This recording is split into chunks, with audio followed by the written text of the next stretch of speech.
What was it like to live inside a steel tube hundreds of feet beneath the ocean, hunted by ships and planes? During the Second World War, over 50,000 men went to sea in submarines. For many, it was a one-way trip. German U-boat crews, for instance, had a casualty rate of over 75%, the highest of any branch of service in any country. The men inside these boats were volunteers, a special breed. They lived with the constant smell of diesel fuel, unwashed bodies, and stale air. They worked in cramped, claustrophobic conditions. And they knew that a single mistake, a single crack in the hull, could mean instant death in the crushing blackness. Yet, these crews carried out some of the most audacious, terrifying, and strategically vital missions of the entire war. They were spies, commandos, rescuers, and relentless hunters. They could appear out of nowhere, change the course of a battle, and vanish back into the depths. They smuggled spies, delivered gold, and even launched attacks on land. Some missions were triumphs of skill and courage. Others were horrific tragedies, and many remained shrouded in mystery. How did a submarine crew end up blowing up a train miles inland? Could a single U-boat really cripple the heart of the British Royal Navy in its own harbor? What secrets went down with the last submarine still on patrol as the world celebrated peace? These are not just stories of machines. They are stories of human endurance, desperation, and unbelievable nerve in the war beneath the waves. Number 21. What was a German U-boat doing with jet engine plans and tons of mercury off the coast of Norway? The war in Europe was nearly over. It was February 1945. German cities were in ruins, and their armies were in full retreat. But deep in the secret labs of the German Reich, scientists had developed astonishing technologies. They had jet fighters, advanced radar systems, and new torpedoes. Their allies in Japan desperately needed this technology to continue their own fight in the Pacific. So, a special mission was planned. It was called Operation Caesar. The goal was to send a high-tech U-boat, U-864, on a secret journey from Germany, around the tip of Africa, all the way to Japan. It was a voyage of staggering length and danger. The submarine itself was a Type 92, a massive long-range boat built for exactly these kinds of trips. Its commander was Ralph Ramar Wolfram, but the real importance of U-864 was its cargo. In its hull, it carried blueprints and parts for the Messerschmitt Me-262, the world's first operational jet fighter. It also carried plans for the V-2 rocket, and in its keel, packed in over 1,800 steel flasks, was 65 tons of liquid mercury. The mercury was a critical component for detonators, vital for Japan's munitions industry. This one submarine was carrying the keys to a whole new phase of warfare. But British codebreakers at Bletchley Park knew about the mission. They had been intercepting and deciphering German naval codes for years.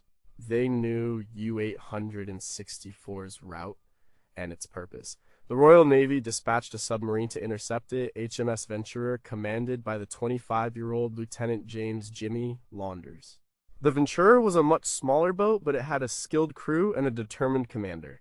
They found U-864 off the coast of Bergen, Norway. The German sub was having engine trouble, making a loud rhythmic noise that the Ventura's hydrophone operator picked up. What happened next was unprecedented. It was the first and only time in the history of naval warfare that a submerged submarine deliberately stalked and sank another submerged submarine. Launders couldn't use his periscope as both boats were too deep. He couldn't use active sonar, or ASDIC as the British called it, because the ping would give away his position. He had to do it all by sound. For 3 hours, the British crew tracked the faint engine noise of the German boat. Launders calculated U-864's course, depth, and speed using just his hydrophones, a stopwatch, and a complex three-dimensional firing solution he worked out in his head and on paper.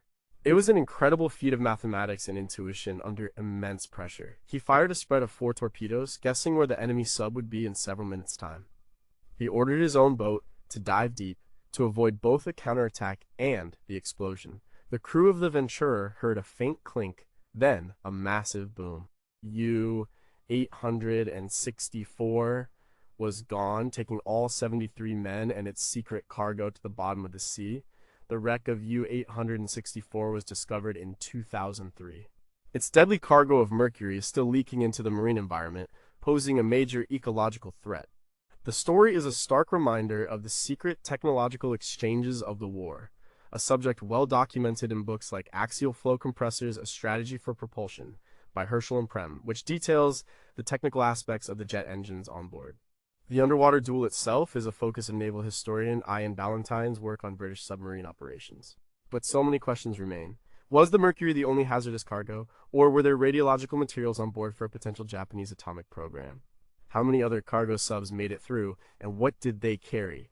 And what would have happened in the Pacific War if the plans for the world's most advanced jet fighter had actually reached Japan? Number 20. How did a submarine crew end up blowing up a train? The USS Barb was one of the most successful American submarines of the war, but its final patrols under Commander Eugene "Jen" Fluckey were something else entirely. Fluckey was aggressive, innovative, and a little bit crazy. He didn't just want to sink ships. He wanted to take the war directly to the Japanese homeland. In the summer of 1945, the Barb was prowling the shallow waters off the northern coast of Japan. They had been sinking ships, but Fluckey noticed something else. A coastal railway line ran right along the shore, a vital artery carrying supplies and troops. Fluckey watched the trains pass day after day and hatched a plan. It was a plan so audacious that his own executive officer thought he was joking. He was going to send a shore party from the submarine to blow up the train. This was not in any submarine doctrine manual. A submarine's greatest strength is stealth. Leaving the boat, going ashore on enemy territory, and planting explosives was the job of commandos, not submariners. But Fluckey's crew was fiercely loyal. He asked for volunteers, and the whole crew stepped forward. He selected an 8-man team of specialists. There were a mix of backgrounds: a former railroad worker, a cook, men from the engine room, and torpedo men. They spent days practicing in the forward torpedo room, working in the dark, learning how to connect the wires and set the charges. The explosive charge itself was a 55-pound scuttling charge, normally used to destroy their own submarine to prevent its capture.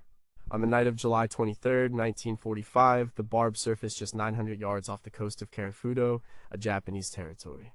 The water was dangerously shallow. The 8-man team paddled ashore in 2 rubber boats.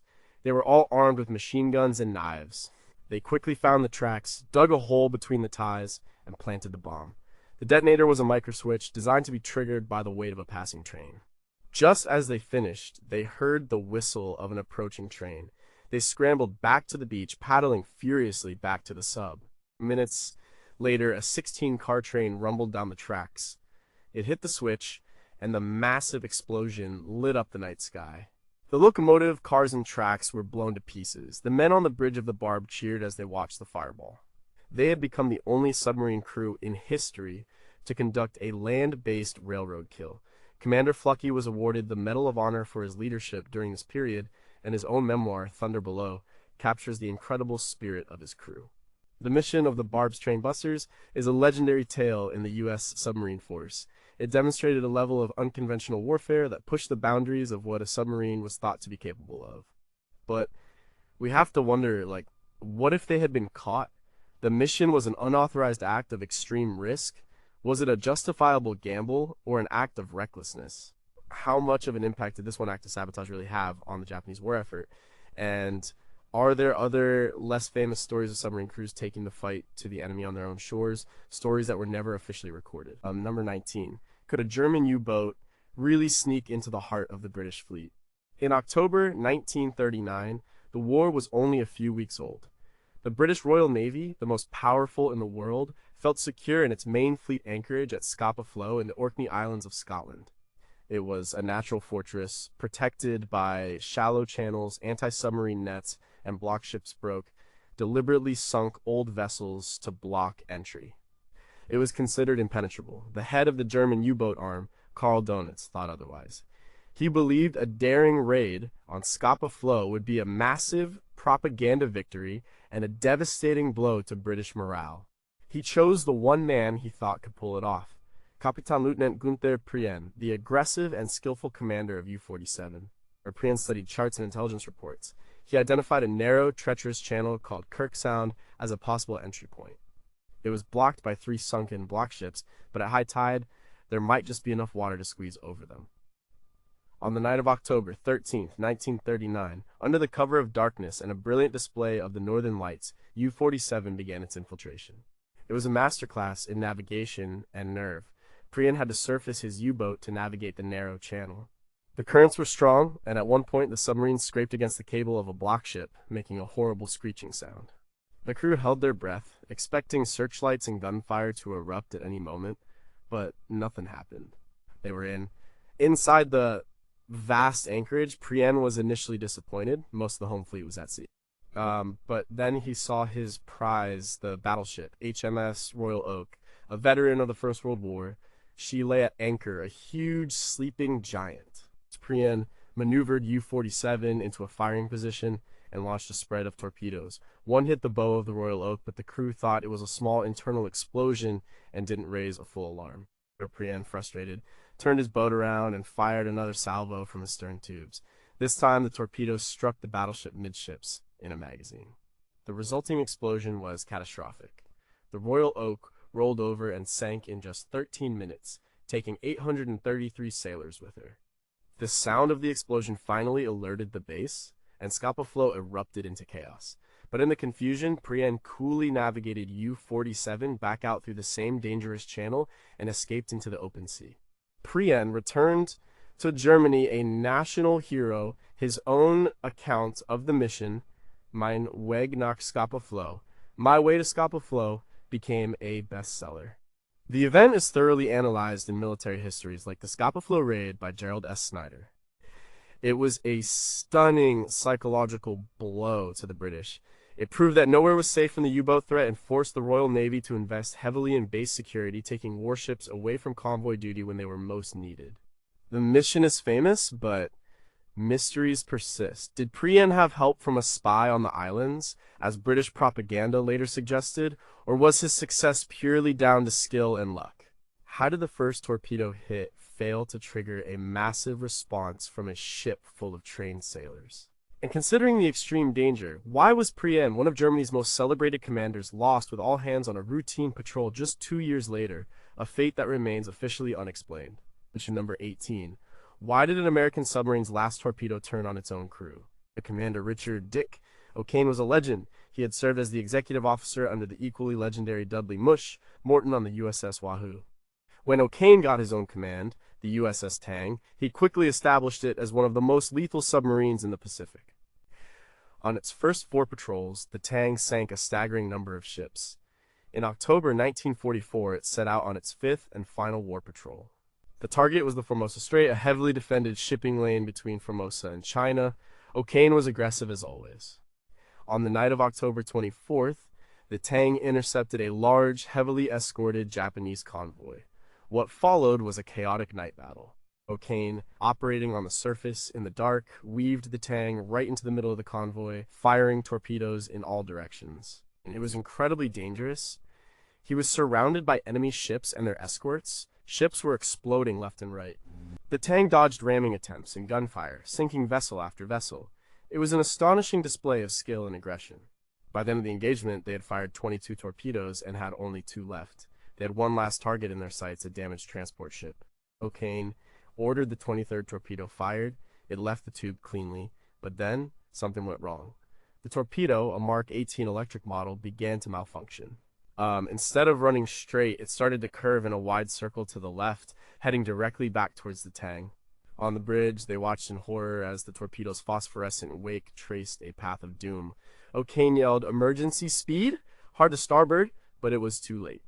The submarine couldn't turn fast enough. The torpedo, their own weapon, slammed into the stern of the Tang. The explosion was devastating. The sub sank in seconds, throwing O'Kane and a handful of men on the bridge into the water. The boat came to rest on the bottom, 180 feet down. Only a small group of men in the forward part of the submarine had survived the initial sinking. They were trapped. What happened next is one of the most incredible survival stories of the war. Using a device called the Momsen lung, a primitive underwater breathing apparatus, 13 men attempted to escape from the forward torpedo room. It was a terrifying ascent through the dark, oily water. Only 5 of them made it to the surface alive. In the end, only 9 men from the Tang's crew of 87 survived the sinking and the night in the water. They were picked up the next morning by a Japanese destroyer, the very same one that had been hunting them. Richard O'Kane was one of the survivors. He spent the rest of the war in a prison camp. His book, Clear the Bridge, is a harrowing, minute-by-minute account of the life and death of his submarine. The problem with the Mark 18 torpedo was known, but not fully understood at the time. Its electric motor was quieter than the steam-powered Mark 14, but it had its own set of deadly flaws. But crucial questions still haunt this story. Given the known issues with American torpedoes throughout the war, was enough done to fix them, or were crews sent out with unreliable weapons? How much did the extreme stress and exhaustion of such a ferocious battle contribute to the final fatal mistake? And what were the last thoughts of the men trapped in the stern, knowing their fate was sealed by their own weapon? Number 17. How do you sink the largest aircraft carrier ever built with just one submarine? In November 1944, Japan was desperate. They had a new secret weapon, the aircraft carrier Shinano. She was a monster. Originally laid down as the third of the Yamato-class super battleships, she was converted into an aircraft carrier after the disastrous Battle of Midway. At over 70,000 tons, she was the largest and most heavily armored aircraft carrier in the world, a record she would hold until the commissioning of the USS Forrestal a decade later. She was supposed to be unsinkable, with a heavily armored flight deck and extensive compartmentalization. The Japanese planned to use her as a massive floating base for kamikaze planes. She was their last great hope. But she was not quite finished. Rushed into service to avoid American bomber raids on her shipyard, she set sail on her maiden voyage from Yokosuka to Kure for final outfitting. She had a skeleton crew, many of whom were inexperienced, her watertight doors were not all installed, and the crew had not been trained in damage control. Captain Toshio Abe was in command, and he was nervous. He chose to sail at night, believing it would be safer. He was wrong. Out in the Pacific on a routine patrol was the American submarine USS Archerfish, commanded by Commander Joseph F. Enright. Enright was not an ace. In fact, his patrol had been so uneventful that he was on the verge of being relieved of command for a lack of aggression. Then his radar operator got a contact. It was huge. At first, they thought it was an oil tanker, but as they tracked it, they realized it was something much, much bigger. It was the Shinano. Enright had stumbled upon the most valuable target in the entire Japanese Navy. A frantic chase began. The Shinano was faster than the submerged Archerfish, so Enright had to run on the surface, hoping her lookouts wouldn't spot his small submarine in the dark. The carrier began to zigzag, and for a while it looked like the Archerfish would lose her. But then, a stroke of luck. The Shinano's captain, worried about a bearing on one of his propeller shafts, ordered a change of course that put the carrier directly in the path of the American sub. Enright couldn't believe his luck. He submerged, lined up his shot, and fired a spread of 6 torpedoes. 4 of them hit. Aboard the Shinano, the crew was not overly concerned. They believed their ship was unsinkable. The damage didn't seem critical, but the inexperienced crew didn't know how to handle the flooding. The incomplete watertight systems failed. Water spread from one compartment to the next. Slowly, inexorably, the massive carrier began to list. The list grew worse and worse. 7 hours after the torpedoes hit, the pride of the Japanese Navy, the largest warship of its time, capsized and sank. She took over 1,400 of her crew with her. The USS Archerfish, unaware of the giant they had slain, simply reported sinking an unidentified carrier. The full truth wasn't revealed until after the war. The story is a central part of Clay Blair's authoritative history, Silent Victory. But the sinking raises difficult questions. How could a ship designed to withstand battleship shells be sunk by just 4 torpedoes? Was the decision to sail her before she was finished a calculated risk, or a fatal blunder born of desperation? And had the Archerfish not been in that exact spot at that exact time, could the Shinano and her kamikaze squadrons have changed the outcome of the final battles for Okinawa and the Japanese mainland? Number 16. What happens when a submarine sinks a ship carrying its own people? The war in the Pacific was full of brutal ironies, but few stories are as tragic as the sinking of the Junyo Maru. In September 1944, the Japanese were transporting thousands of prisoners of war and local slave laborers known as ramusha from Java to Sumatra. They were to be used to build a railway line under horrific conditions. These men were packed into the holds of old cargo ships, often called hell ships. One of these was the Junyo Maru. She was a rusty, dilapidated vessel. Crammed into her cargo holds were over 2,300 Allied POWs, mostly British, Dutch, Australian, and American, and around 4,200 Japanese ramusha. The additions were appalling. The men were packed so tightly they couldn't sit down. There was almost no water, food, or sanitation. Off the coast of Sumatra, the British submarine HMS Tradewind was on patrol. Commanded by Lieutenant Commander John Maiden, its mission was to sink Japanese shipping. On September 18, 1944, they spotted the Junyo Maru escorted by two smaller vessels. The ship was not marked as a POW transport. To the periscope operator of the Tradewind, she was just another enemy cargo ship, a legitimate military target. Maiden lined up his shot and fired a spread of torpedoes. Two of them struck the Junyo Maru. The ship began to sink immediately. The scene that followed was one of unimaginable horror. The explosion killed hundreds instantly. Thousands of starving, sick men were thrown into the sea. The Japanese guards machine gunned many of the prisoners struggling in the water. The escort vessels picked up some of the Japanese crew and a handful of prisoners, but they abandoned thousands to their fate. The prisoners in Ramusha, many of whom couldn't swim, clung to wreckage, desperately trying to survive. Of the roughly 6,500 souls crammed aboard the Junyo Maru, around 5,600 died. It remains one of the single greatest maritime disasters in history. The crew of HMS Tradewind, having done their duty as they saw it, sailed away, unaware of the true nature of their target. They logged it as a successful sinking of a 5,000-ton enemy transport. The full story was only pieced together years later from the accounts of the few survivors. This event highlights a terrible dilemma of submarine warfare. As documented in survivor accounts like Slaves of the Son of Heaven by T.L.A. Parsons, the conditions on these hell ships were so bad that some survivors were grimly thankful for the quick death a torpedo provided compared to the slow death of disease and starvation that awaited them. The sinking of the Junyo Maru was not an isolated incident. Dozens of hell ships were sunk by Allied submarines, resulting in the deaths of over 20,000 Allied POWs. The incident forces us to ask profound questions for which there are no easy answers. Could anything have been done to prevent these friendly fire tragedies? Did Allied intelligence know about the scale of POW transports and fail to adequately warn their submarine commanders? And how does a sailor like John Maiden of the Tradewind come to terms with the knowledge that in doing his duty he inadvertently caused the deaths of thousands of his own side's captured soldiers? Number 15. How could canoes launched from a submarine cripple a vital enemy port? By late 1942, the port of Bordeaux in occupied France was a crucial hub for the German war effort. It was a safe haven for blockade runners, merchant ships that braved the Allied blockade to bring vital raw materials like rubber from Asia. These ships were a lifeline, and stopping them was a high priority for the British, but Bordeaux was 70 miles up the Gironde estuary. It was far beyond the range of bombers and too well defended for a conventional naval attack. A new radical plan was needed. It was called Operation Frankton. The plan was devised by the British Combined Operations, a special unit focused on unconventional warfare. The idea was simple in concept, but incredibly difficult in execution. A Royal Navy submarine would carry a small team of Royal Marines commandos and special two-man collapsible canoes called cockles to the mouth of the estuary. The commandos would then paddle 70 miles upriver in the dark over several nights, avoiding patrols and strong currents. Once in the port, they would attach magnetic mines, called limpet mines, to the hulls of the blockade runners and then try to escape overland to Spain.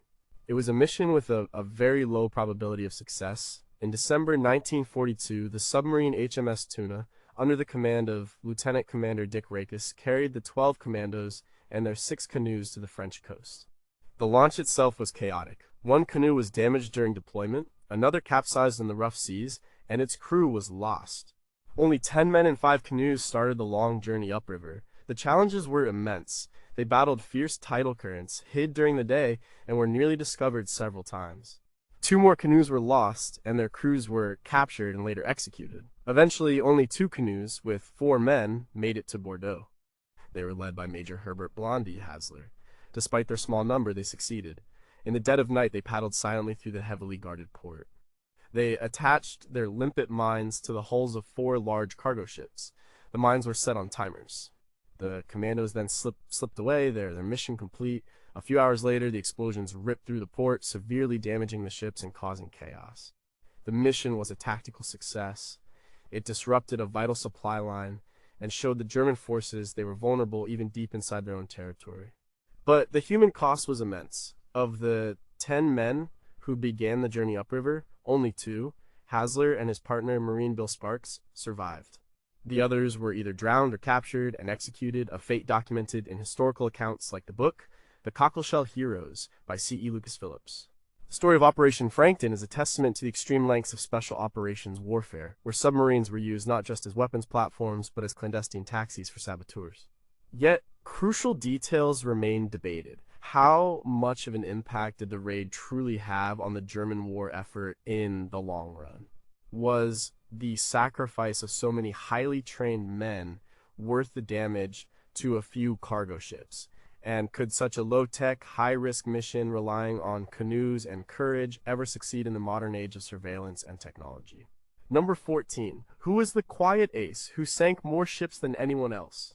The image of a U-boat commander in the Second World War is often one of a brash, aggressive hunter, but the most successful submarine commander of the entire war, on any side, was a man known for his quiet, methodical, and deadly efficiency. His name was Otto Kretschmer. He was nicknamed Silent Otto not because he was literally silent, but because he refused to make the lengthy, boastful radio reports that were common among other U-boat aces. He believed radio silence was paramount to survival. His motto was one torpedo, one ship. He rarely wasted ammunition. Kretschmer commanded 3 different U-boats, most famously U-99. His technique was terrifyingly effective. Instead of firing torpedoes from a safe distance, Kretschmer preferred to attack on the surface at night. He would penetrate the defensive screen of destroyers and corvettes that protected a convoy. He would then sail his U-boat right alongside the massive columns of merchant ships, inside the convoy itself. From point-blank range, often less than 500 yards, he would pick off his targets one by one.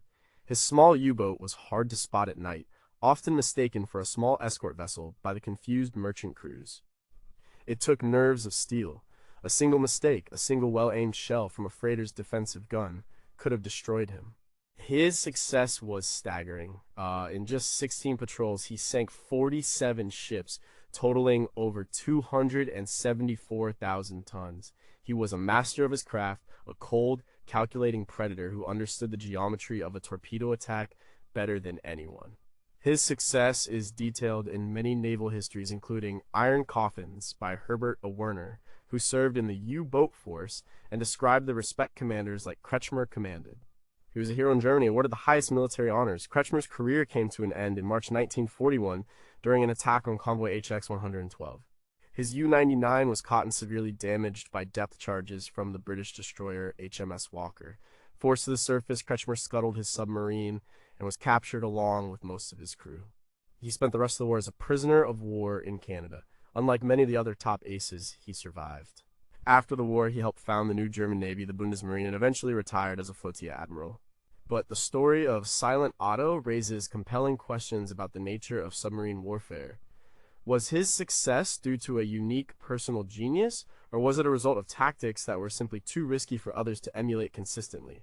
How did his quiet, professional demeanor affect the morale and performance of his crew compared to more flamboyant commanders? And if he had not been captured so early in the war, in 1941, before the Allies perfected their anti-submarine tactics, what could his final tally of destruction have been? Number 13. How did a Japanese submarine sail from Asia to Europe and back? The alliance between Germany, Italy, and Japan was a strange one, separated by thousands of miles of hostile territory. Direct communication and trade were almost impossible, but they had one tool that could bridge the gap: the long-range submarine. In 1942, the Axis powers agreed to a series of submarine missions, known as Yanagi missions, to exchange technology, raw materials, and personnel. One of the most remarkable of these voyages was undertaken by the Japanese submarine I-8. The I-8 was a large submarine designed for long patrols. In June 1943, she slipped out of her base in Penang, Malaya, under the command of Captain Shinji Uchino. Her mission was to sail to German-occupied France. Her cargo was a blueprint for Japan's Advanced Type 95 torpedo, a new torpedo boat design, and precious raw materials like quinine and opium. She also carried a special relief crew for another Japanese submarine that was supposed to be operating in the Atlantic. The journey was an epic undertaking. The I-8 had to cross the Indian Ocean, round the Cape of Good Hope, and then travel the entire length of the Atlantic, all of which was heavily patrolled by Allied ships and aircraft. The voyage was fraught with danger. They had to spend most of their time submerged to avoid detection. They faced storms, equipment failures, and the constant threat of attack. They met up with German U-boats in the South Atlantic to refuel and exchange information, a tricky maneuver in the open ocean. After 65 days at sea, having traveled over 18,000 miles, the I-8 finally arrived in the French port of Brest in August 1943. The German High Command welcomed them with a grand ceremony. The exchange of technology was a success. The Japanese crew shared their knowledge of naval warfare in the Pacific, while the Germans provided the I-8 with their latest radar warning detectors and anti-aircraft guns. After a few months of refitting, the I-8 began its even more dangerous journey home in October. This time, her cargo hold was filled with German technology blueprints for jet engines, advanced torpedoes, bomb sights, and even a Daimler-Benz torpedo boat engine. She also carried several German officers and technicians who were to help the Japanese war effort. The return trip was even more harrowing. The Allied anti-submarine efforts had intensified. The I-8 was hunted relentlessly, but after another 2 months at sea, in December 1943, she arrived safely back in Singapore. She had completed one of the longest and most audacious submarine patrols of the entire war. The story of these Yanagi missions is a fascinating but often overlooked aspect of the war, explored in books like The Longest Voyage by K.R.M. Short. This incredible round-trip journey leaves us with some tantalizing what-ifs. How much of the German technology that reached Japan via these submarine missions was actually implemented? And did it prolong the war in the Pacific? Were there other more secret items exchanged, like nuclear materials or research, that have never been declassified? And what was it like for the Japanese and German crews to meet in the middle of a war zone, two allies from opposite sides of the world, connected only by the dark, silent world of the submarine? Number 12. Why did the U.S. Navy's deadliest submarine vanish without a trace? The USS Wahoo was more than a submarine, it was a symbol. In the early days of the Pacific War, American submarines were struggling. Their commanders were often too cautious, and their torpedoes were notoriously unreliable. Then came Lieutenant Commander Dudley "Mush" Morton. When he took command of the Wahoo in late 1942, he transformed it. Morton was fearless, aggressive, and brilliant. He believed in attacking on the surface using his submarine's deck guns and getting in close to the enemy. He racked up an incredible string of successes, becoming a hero back home and inspiring a new, more aggressive generation of submarine commanders. The Wahoo and its crew became legends. On its 7th war patrol in September 1943, the Wahoo was given a particularly dangerous assignment to penetrate the heavily mined and patrolled Sea of Japan. This was the Japanese Navy's private lake, a sanctuary for their shipping. No Allied submarine had entered it and returned. Morton was confident he could do it. On September 13th, the Wahoo successfully passed through the La Perouse Strait, the treacherous channel between Hokkaido and Sakhalin Island. Morton sent a simple radio message, "Wahoo in the Sea of Japan." It was the last anyone ever heard from them.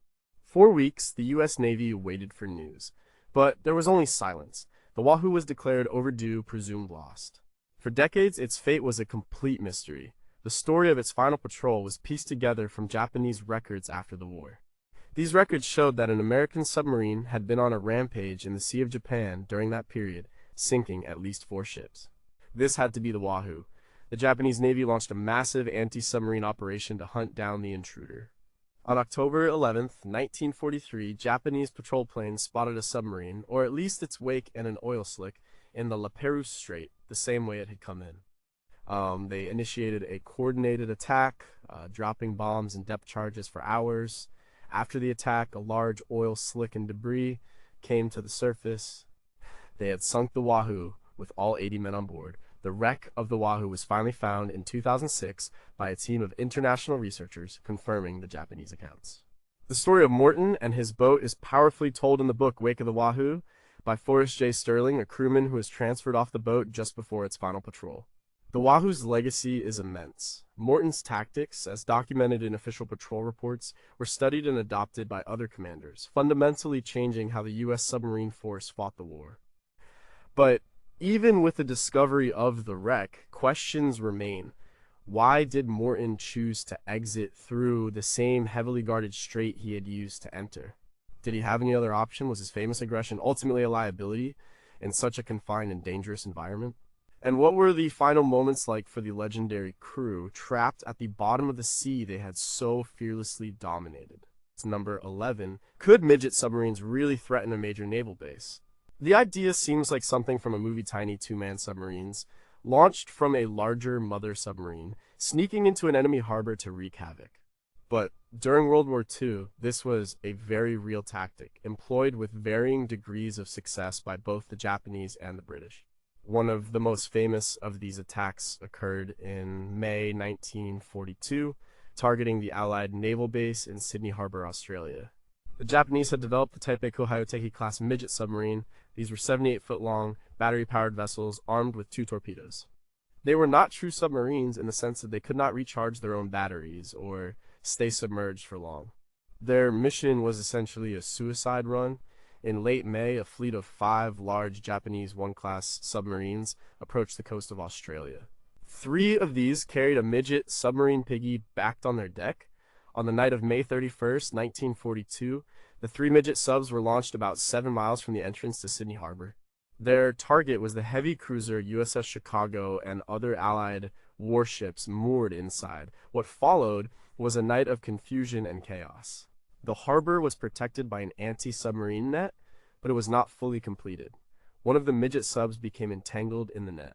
Its crew, realizing they were trapped, detonated their own scuttling charges, destroying their sub, and alerting the entire harbor to the attack. The other 2 subs made it inside. The harbor's defenses were thrown into a panic. Searchlights swept the water, patrol boats dropped depth charges randomly, and guns fired at anything that looked suspicious. One of the subs fired its 2 torpedoes at the USS Chicago. Both missed. One ran aground without exploding. The other passed under a Dutch submarine and slammed into a seawall beneath a ferry depot ship, the HMAS Kutable. The explosion sank the Kutable, killing 21 sleeping sailors. It was the only real success of the raid. Both of the midget submarines that entered the harbor were eventually found and destroyed, their crews having taken their own lives. The Sydney Harbor attack was a tactical failure for the Japanese. They lost all 3 midget subs and their crews and only managed to sink an old depot ship by accident. However, it was a massive psychological shock for Australia. The war had literally arrived in their most famous city. It exposed the vulnerability of their coastal defenses and created a wave of public fear. The event is well documented in Australian military archives and historical works like A Very Rude Awakening by Peter Grosset. But the raid leaves behind many unanswered questions. How did 2 of the midget subs manage to penetrate so deep into a defended harbor undetected?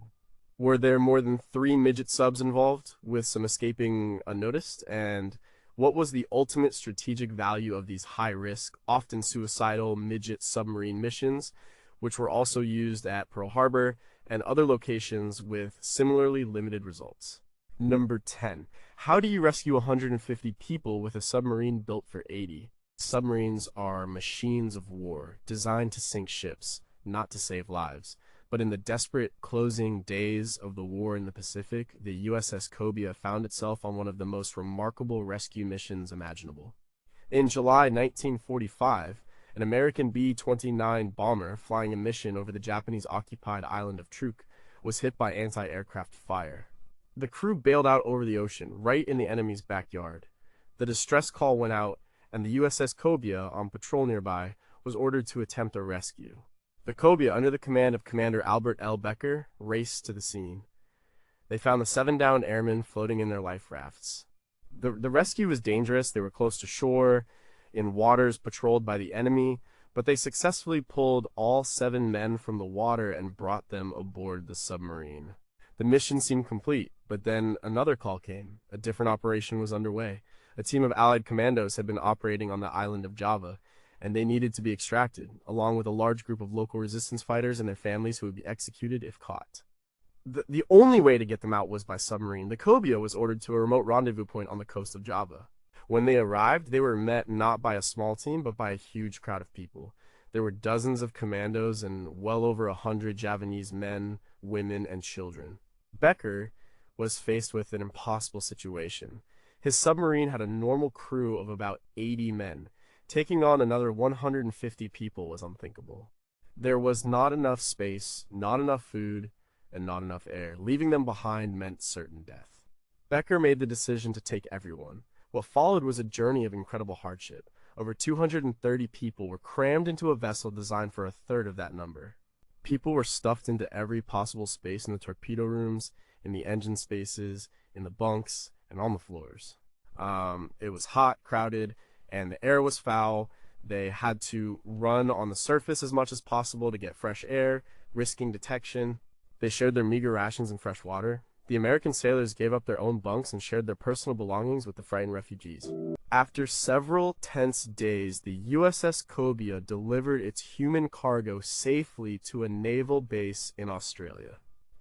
It was an act of humanity in the midst of war that is often overlooked. The USS Cobia is now a museum ship in Wisconsin, a physical testament to this incredible story, which is preserved in its official patrol logs.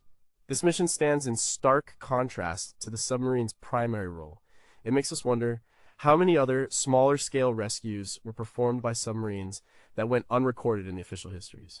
What was the psychological impact on a crew trained for killing to suddenly become saviors and protectors? And could such a mission even be attempted today in an age of more complex and less spacious submarine designs? Number 9. What was it like to be on the receiving end of a U-boat attack? We often focus on the submarines, the hunters, but what about the hunted? The experience of the thousands of merchant seamen who had to cross the Atlantic during the war was one of constant gnawing terror. They were the lifeline for Great Britain, bringing food, fuel, and weapons. The German U-boats were tasked with severing that lifeline. The period known as the happy time for the U-boat crews in 1940 to 41 was a time of absolute horror for the sailors on the slow, poorly defended merchant ships. Imagine being a sailor on a rusty freighter, part of a 50-ship convoy. It is a cold, black night in the North Atlantic. The seas are rough. You can't see the other ships in your convoy, only the faint shadows. You know the U-boats are out there. The escorts, the few destroyers and corvettes, seem impossibly far away. Then, a sudden flash on the horizon, followed by a dull boom that you feel through the steel plates of your ship. A tanker in the next column has been hit. It erupts in a tower of flame, lighting up the entire scene like a nightmare. You see other ships, a sky full of black smoke. You see men jumping into the freezing, oil-covered water. Then another explosion, closer this time. Another ship is hit, panic sets in, the convoy scatters, your own ship starts zigzagging desperately. Then, it's your turn. A massive jolt throws you off your feet. The lights go out, the scream of twisting metal is deafening. The ship takes on a terrifying list, and the order comes, abandon ship. You scramble for a lifeboat in the dark, the deck tilting beneath you. The sea is a chaos of burning oil, wreckage, and screaming men. You get into a lifeboat, if you're lucky. You watch your own ship, your home for months, slide beneath the waves. Now you are adrift in the North Atlantic, hundreds of miles from land, in an open boat with little food or water. And, the U-boat that sank you is still out there watching. This scene was repeated hundreds of times. The psychological toll on the survivors was immense. Many who survived the sinkings never went to sea again. The experience is vividly captured in memoirs like The Cruel Sea by Nicholas Montserrat, a former naval officer who served on escort duty. The statistics are grim. Over 3,500 Allied merchant ships were sunk in the Battle of the Atlantic. Over 30,000 merchant seamen lost their lives. They were civilians, but their casualty rate was higher than many frontline military units. Their contribution was vital, but their stories are often overshadowed by the purely military aspects of the war. Thinking about their experience raises some profound questions. What kind of courage did it take for these civilian sailors to sign up for voyage after voyage, knowing the incredible odds against them?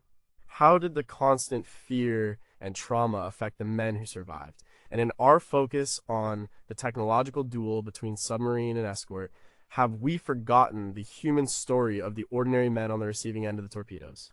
Number 8. How did a submarine witness the most famous naval surrender in history? The USS Hato was a workhorse submarine. On its 7th war patrol in August 1945, it was prowling the waters off the coast of Japan. The war was clearly coming to an end.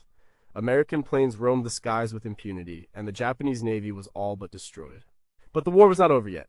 The Hato was still hunting for targets. On August 29th, 1945, they received a strange order.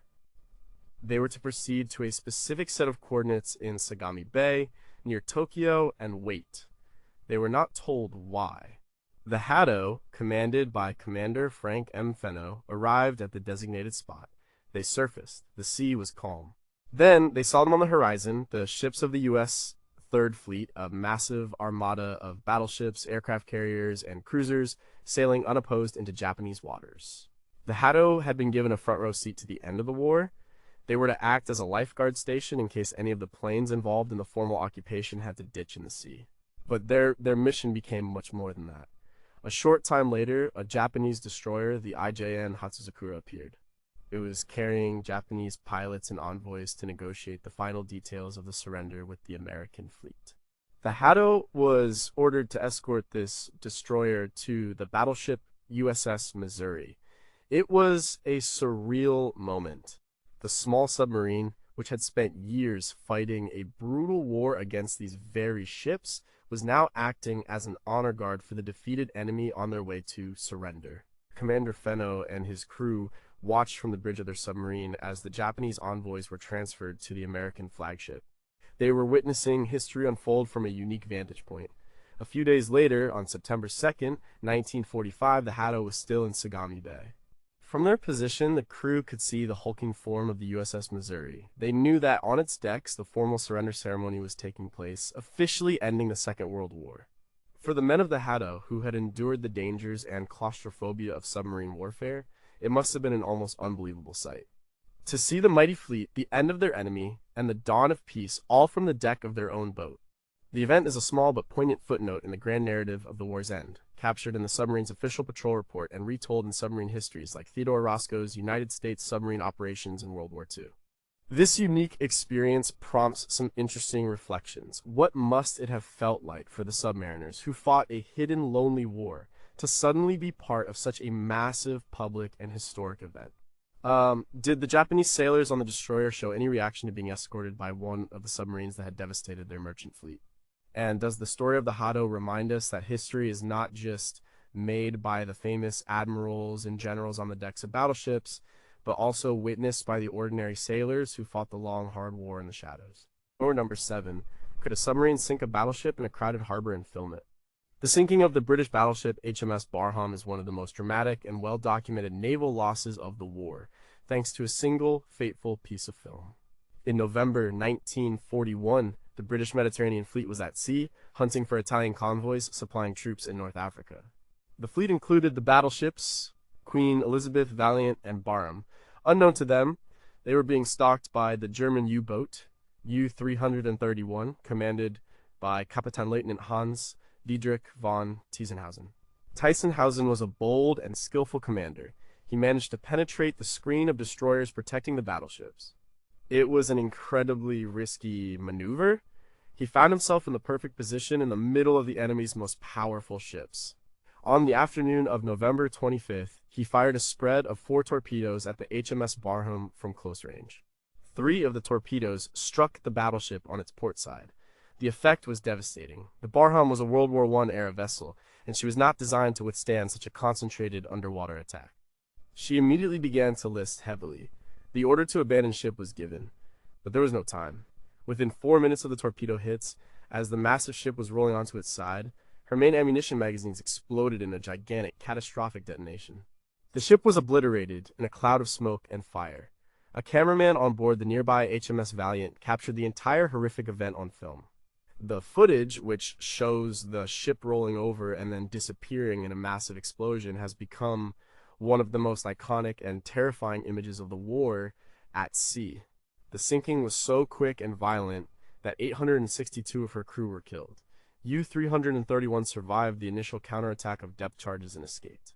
Tiesenhausen reported his success, but the German High Command was initially skeptical that a single U-boat could sink a battleship so quickly. They only believed it when the British officially announced the loss of the Barham several weeks later, and Tiesenhausen became a hero.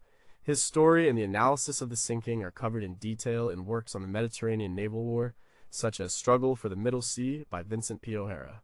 The shocking film footage forces us to confront the brutal reality of naval combat, but it also leaves us with questions. How was a single, relatively slow U-boat able to get so close to a formation of fast-moving battleships surrounded by a screen of destroyers? Was the Barham's loss a result of a lucky shot, or did it expose a fundamental flaw in British anti-submarine tactics at that stage of the war?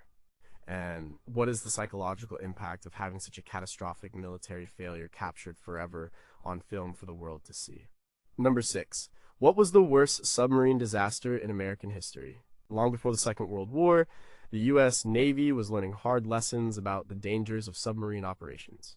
The worst of these occurred on May 23, 1939, and the lessons learned would directly impact the rescue capabilities used in the coming war. The submarine was the USS Squalus, a new, state-of-the-art vessel. She was conducting test dives off the coast of New Hampshire. On her 19th dive, something went terribly wrong. As the Squalus was submerging, a critical valve for the main engine air intake failed to close. The indicator light in the control room showed it was closed, but it was actually open. Seawater began flooding into the aft engine rooms at an alarming rate. The last message from the stern of the boat was a desperate cry over the intercom. The engine rooms are flooding, and then silence. The immense weight of the water in the stern compartments dragged the Squalus to the bottom. She came to rest in 243 feet of water. 26 men in the aft part of the submarine were drowned almost instantly. But in the forward compartments, 33 men, including the captain, Lieutenant Oliver Naquin, were still alive. They were trapped in the dark, cold, and running out of air. A frantic search and rescue operation began. The Squalus had released a marker buoy, which was spotted by its sister ship, the USS Sculpin. The Navy's top diving expert, Charles Swede Mommsen, was rushed to the scene.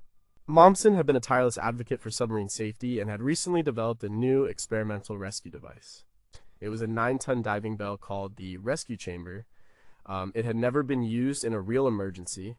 The rescue was a race against time. The survivors on the Squalus were tapping messages on the hull in Morse code. The air was becoming foul with carbon dioxide.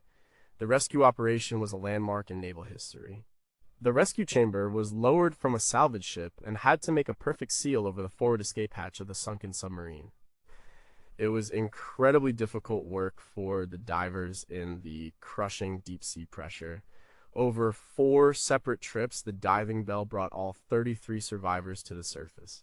It was the first successful undersea rescue of its kind. The story was a media sensation, and the entire nation followed the drama. The detailed technical aspects of the rescue are laid out in the official Navy Inquiry report and retold in books like The Terrible Hours by Peter Moss.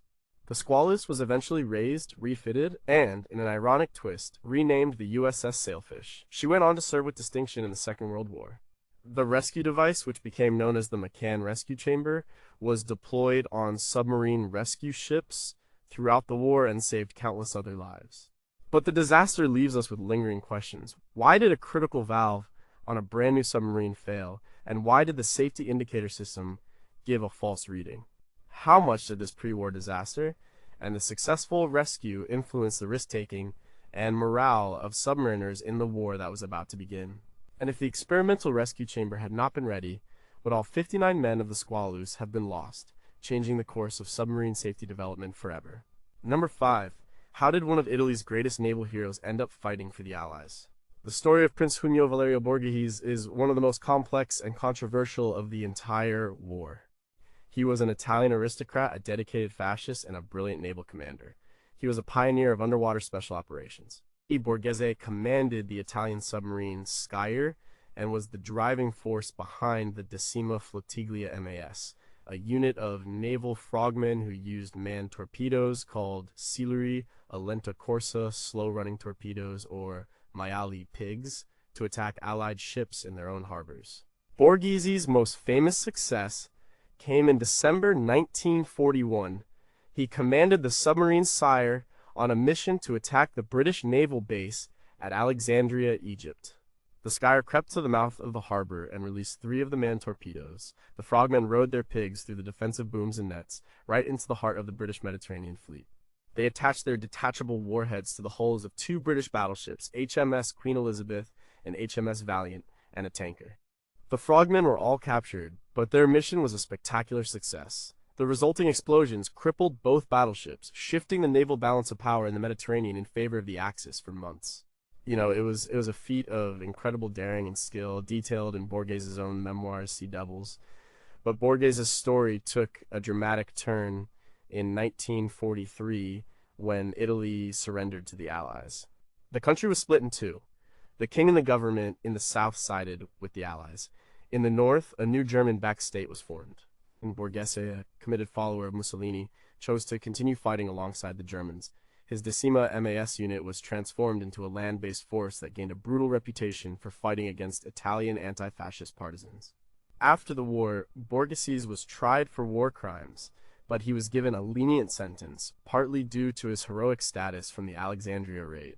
He remained a controversial figure in post-war Italy, involved in far-right politics. His story is a powerful example of how the lines between hero and villain, patriot and zealot, can become blurred by ideology and the chaos of war.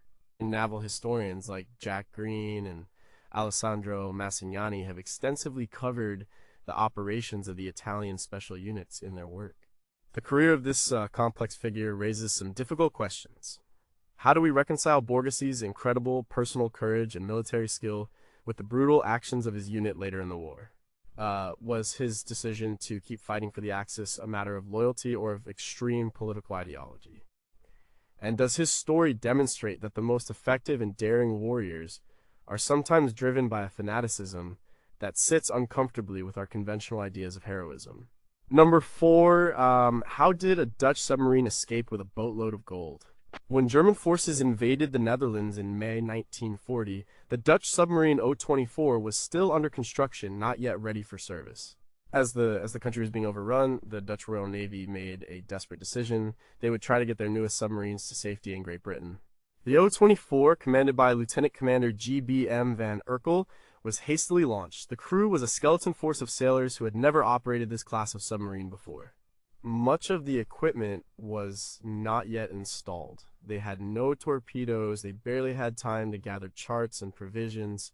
On the run, they managed to rendezvous with another Dutch vessel and take on a few torpedoes. They made a harrowing journey across the North Sea, dodging mines and enemy aircraft, and arrived safely in Portsmouth, England.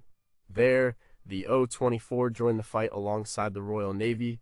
For the next few years, the submarine and its Dutch crew fought with great distinction, mostly in the Mediterranean. They sank numerous enemy ships and became one of the most successful Allied submarines operating in that theater. But the most unbelievable part of the O-24's story came at the very end of the war in Europe. In early 1945, with Germany on the verge of collapse, the Dutch government in exile needed to get its assets back to the newly liberated parts of the Netherlands. This included a large shipment of gold bullion, the National Reserve, which had been stored in British banks for safekeeping. Transporting this gold by surface ship or plane was considered too risky. The solution was the O-24. The submarine, which had started its career in a desperate escape, was now tasked with a secret mission to smuggle the nation's wealth back home. In May 1945, the O-24 was loaded with crates of gold bars. The exact value is not widely publicized, but it was a significant portion of the Dutch National Reserve. The submarine made the journey from Britain to a Dutch port. It was a strange final mission for a boat and crew that had spent years sinking ships. Instead of torpedoes, their cargo was treasure. The story is a point of pride in Dutch naval history, though it is not as well known internationally as the boat's combat record, which is detailed in records of the Royal Netherlands Navy. This unique mission makes us think about the varied roles submarines were forced to play. How was the decision made to trust a single submarine with such an immensely valuable and irreplaceable cargo? What security measures were in place to protect the gold once it was loaded onto the O-24, and are there other, still secret stories of submarines being used as clandestine armored trucks, smuggling not just spies and plans, but currency, gold, and priceless works of art through enemy waters? Number 3, could a submarine really torpedo a U-boat in a defended port? The British X-class submarines were midget submarines just over 50 feet long with a crew of 4. They were designed for one purpose: to penetrate heavily defended enemy harbors and attack major warships. It was incredibly dangerous, close quarters work. In September 1943, they were sent on their most audacious mission, Operation Source. The target was the German battleship Tirpitz, the sister ship of the Bismarck. The Tirpitz was hiding in the fjords of northern Norway, posing a constant, menacing threat to the Allied convoys sailing to the Soviet Union. 6 X-craft were towed by larger submarines to the coast of Norway. From there, they were to make their own way up the long, winding Kafjord to find the Tirpitz. The journey was a nightmare. 2 of the X-craft were lost during the tow. Of the 4 that were launched, 1 suffered mechanical failure. That left 3 midget subs to carry out the attack. They had to navigate through minefields, past listening posts, and under anti-submarine nets. It was a nearly impossible task. Incredibly, two of them, X6 and X7, made it all the way to the turrets. X6, commanded by Lieutenant Donald Cameron, managed to get right alongside the massive battleship before being spotted. Under a hail of small arms fire, they dropped their two massive, 2-ton explosive charges on the seabed directly beneath the battleship's hull. They then scuttled their submarine and were captured. X7, commanded by Lieutenant Basil Place, also reached the target and laid its charges. But it became entangled in the anti-torpedo nets on its way out. It was badly damaged by grenades and depth charges, but Place managed to get free briefly before the submarine sank.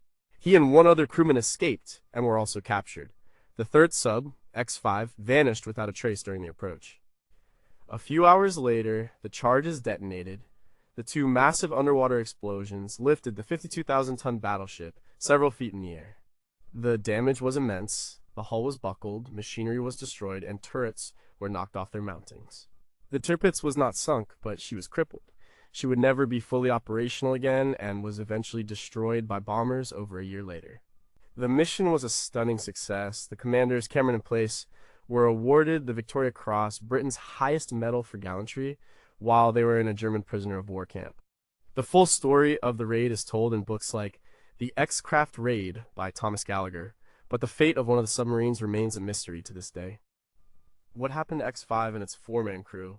Did it hit a mine, suffer a mechanical failure, or was it sunk by defenders without them realizing it? And how much did the intelligence provided by the Norwegian resistance contribute to the success of this mission, a factor often glossed over in purely military accounts?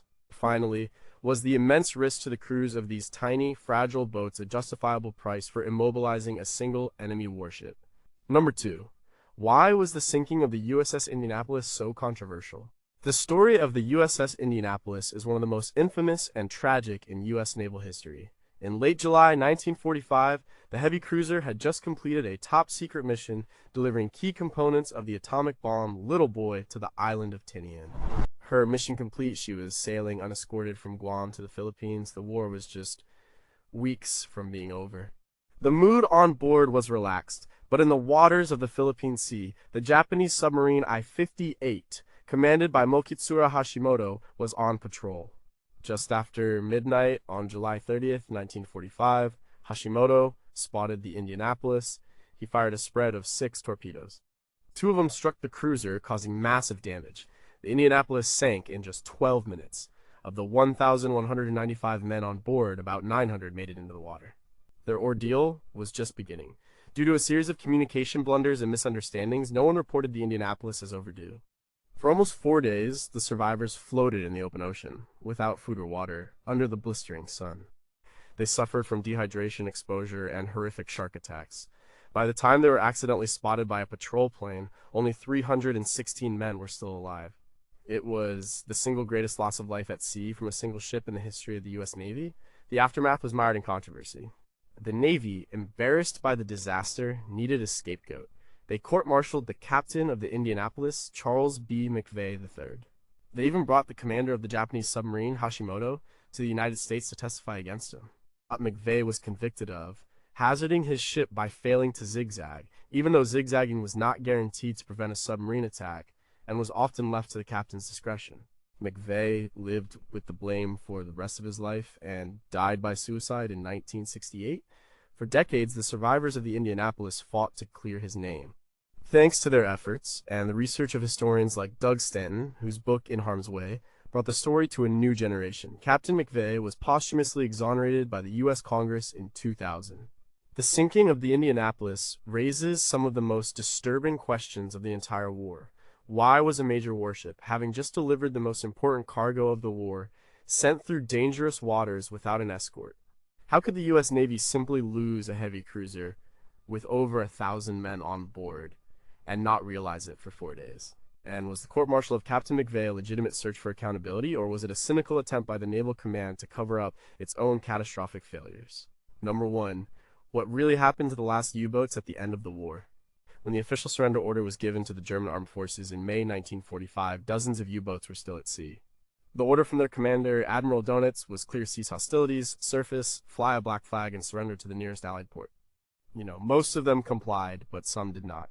For years, rumors and legends have swirled around these last U-boats. Did some of them escape? And if so, where did they go? And what were they carrying?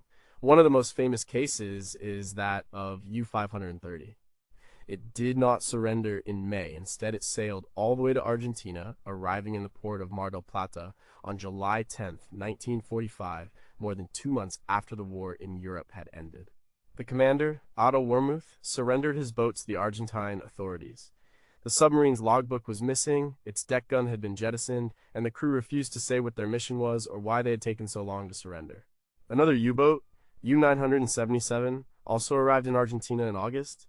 Its commander, Heinz Schaefer, later wrote a book, U-Boat 977, in which he claimed they had simply not wanted to surrender to the Allies. The arrival of these U-boats so late, and so far from Europe, fueled a host of conspiracy theories. The most persistent one is that they were part of a secret convoy that carried high-ranking members of the German government and their treasure to a secret refuge in South America. These stories are largely dismissed by mainstream historians like Philip Henschel in his work, The Last Führer, which examines the evidence and finds it lacking. The official explanation is that these commanders were simply diehards who preferred surrendering to a neutral country. But the mystery doesn't end there. Dozens of U-boats were scuttled by their own crews in the final days of the war in an operation code named Regenbogen Rainbow. The crews sank their boats in defiance of the surrender order to prevent their advanced technology from falling into Allied hands. The wrecks of these submarines still lie at the bottom of the seas off Germany and Denmark, and then there are the boats that were simply unaccounted for. These were submarines that were on patrol when the war ended and just never came back. They were likely sunk in the final days of fighting, their fates unrecorded. This leads to the most tantalizing and unanswered questions of the war beneath the waves. Is it possible that one or more U-boats carrying passengers or cargo of immense value successfully escaped and were never heard from again? What secrets are still held within the rusting hulls of the scuttled Rainbow U-boats, and could they contain clues about last-ditch German scientific projects? And finally, what was the true fate of the U-boats listed as missing in May 1945? Did they all sink in battle, or is it possible that somewhere, in a remote corner of the world, the last submarine of the Second World War landed on a deserted beach and simply vanished into history?